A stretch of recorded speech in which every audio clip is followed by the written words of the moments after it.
బాగా మరిగిపోయింది. మరిగిపోయిన తర్వాత మనం వేసేసి ఉంచిన ఈ చేపల్ని ఇందులో ఎలా వేసాడు. కలపకూడదు, కలిపితే గుండైపోతాయి. మనం అప్పుడు ముళ్ళులో తినాల్సి వస్తుంది. చేపల పులుసు చేస్తున్నాం. దీనికి ముందుగా కావాల్సినవి ఉల్లిపాయలు, టమాటాలు,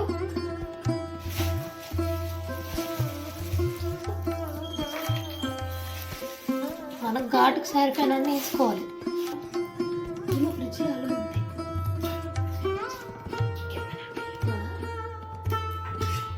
మీరు చేప పులుసు వండుకుంటున్నాము, నా స్టైల్లో ఎలా చేస్తానో చూడండి. ముందుగా ఈ ఉల్లిపాయల్ని చేపల పులుసు చేయబోతున్నాను. ఇప్పుడే ఫ్రెష్గా పట్టి తెచ్చినవి. వీటిని నేను ఉప్పు, పసుపు వేసాను. కొంచెం సేపు అలాగా ఉంచితే అది ముక్కకి ఉప్పు పడుతుందని తర్వాత నీట్గా కడిగేస్తాను. అలాగే ఈ ఉల్లిపాయల్ని, టమాటాలు కూడా మిక్సీ చేసి వేసుకుంటాను. నాకైతే ఇక్కడ 1 కేజీ చేపలకి తక్కువగానే ఉల్లిపాయలు వేయాలి, లేకపోతే బాగా పేస్ట్లో అయిపోతుంది. టమాటాలు అయితే మేము వేసుకుంటాం పులుపు కోసం.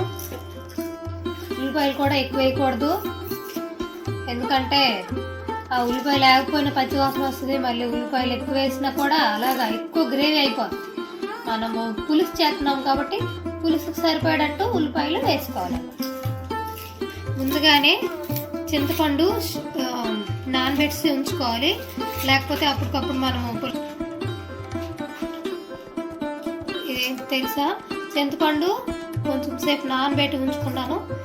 అది పులిపై వేసేటప్పుడు ఈ ఉల్లిపాయలు అవి వేగిపోయిన తర్వాత అది వేయాలి కాబట్టి అందుకోసం ముందుగానే స్టాక్ చేసి ఉంచుకున్నాను అన్నమాట.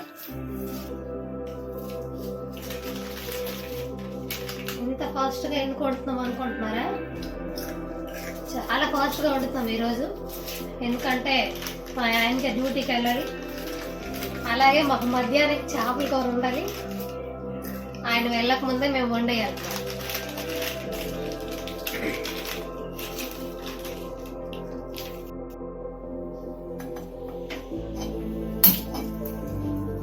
స్టవ్ వెలిగించాము. నీట్గా కడిగిన పసుపులో కడిగిన చేపలు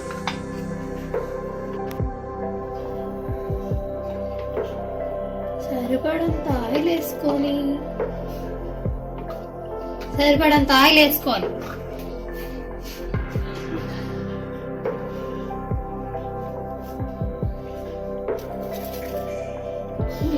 జీలకర్ర వేసుకోవాలి. పేస్ట్ వేసుకొని తగ్గింది పచ్చి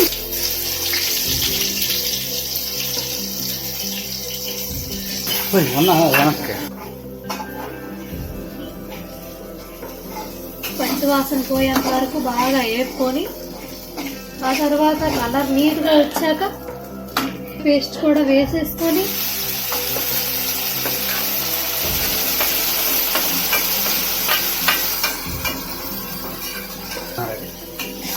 మా స్టైల్లో ఎలా చేస్తాం, మీ స్టైల్లో ఎలా చేస్తారో కామెంట్ చేయండి.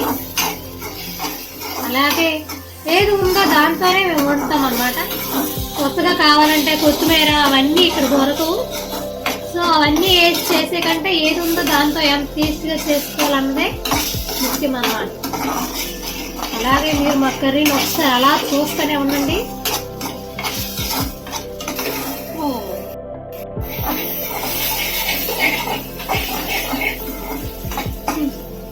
ఈ విధంగా అల్లం, వెల్లుల్లి, ఉల్లిపాయ పేస్ట్ చేయకపోవాలన్నమాట.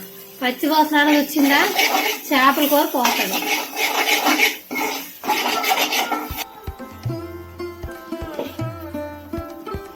మేము మా స్టైల్లో ఉంటున్నాం కాబట్టి టమాటా వేసుకుంటాం. చాలా మంది టమాటా వేయరు, మేము వేస్తాం. ఎందుకంటే మాకు పులుపు సరిపోదు. చింతపండు వేసినా పులుపు గ్రేవీ సరిపోదన్నమాట. ఇలా మిక్సీ చేసి వేసుకుంటే బాగుంటుందని మేము ఇలా మిక్సీ చేసి వేసుకుంటే, కాకపోతే కుక్కలు చేసేనే వేసుకోవచ్చు. ఇది కూడా బాగా పచ్చి వాసన పోయేంత వరకు వేసుకోవాలి. ఏంటి అలా చూస్తున్నారు? ఇంకొక పెనం ఎందుకు పెట్టానా, యాక్చువల్గా ఈవేళ చాలా లేట్ అయిపోయింది. మా ఆయనకి లేట్ అని చేపలు వేపడమే మర్చిపోయాను. మనకు ఇంకొక పెనం పెట్టాల్సి వచ్చింది. లేకపోతే ముందుగానే ఇంట్లో వేపుకొని వేసిన విధానం ఒక పక్క ఇది ఎలాగో వేగుతుంది కాబట్టి ఇంకో పక్క మనం చేపలు కూడా వేపేద్దాం.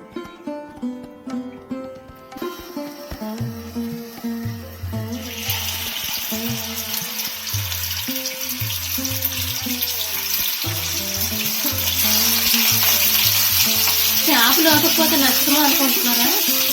నష్టమే, పోలీసు వాసన వస్తుంది అన్నమాట.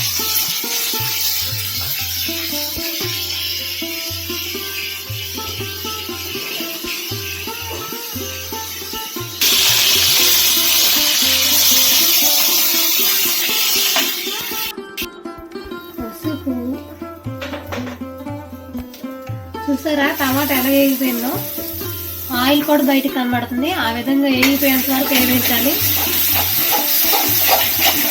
ఇందులో ఉప్పు,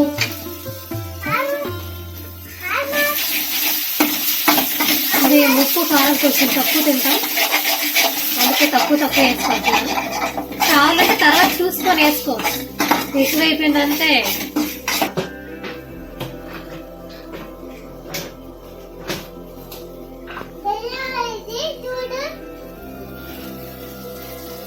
కారం,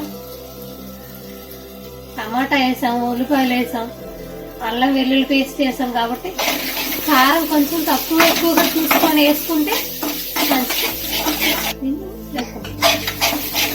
ఇలా వేసుకొని చూసారా ఇది ఎంత ఎర్రగా ఉందో.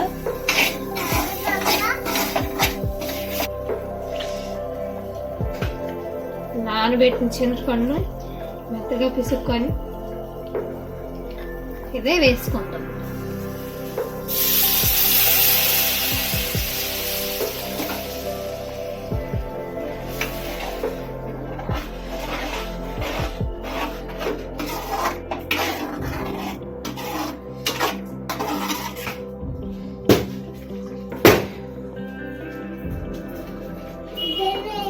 ఇప్పుడు చెప్పరా అన్న?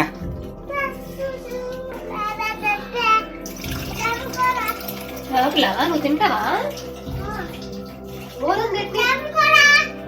చేపల కూర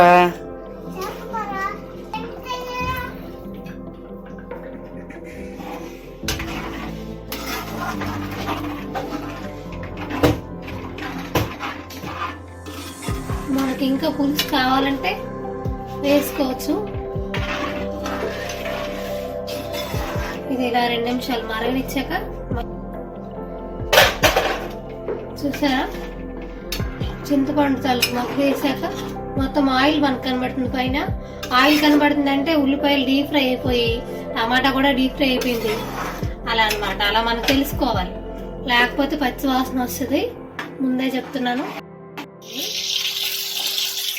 బాగా మరిగిపోయింది. మరిగిపోయిన తర్వాత మనం వేసేసి ఉంచిన ఈ తెల్లపల్లి ఇందులో ఎలా వేసాడు. కలపకూడదు, కలిపితే గుండైపోతాయి. మనం అప్పుడు ముళ్ళే తినాల్సి వస్తుంది. ఉప్పు, కారం, పసుపు అన్నీ సరిపోయే లేవు చూడండి. సరిపోలేదా? ఏట్రా సరిపోలేదా?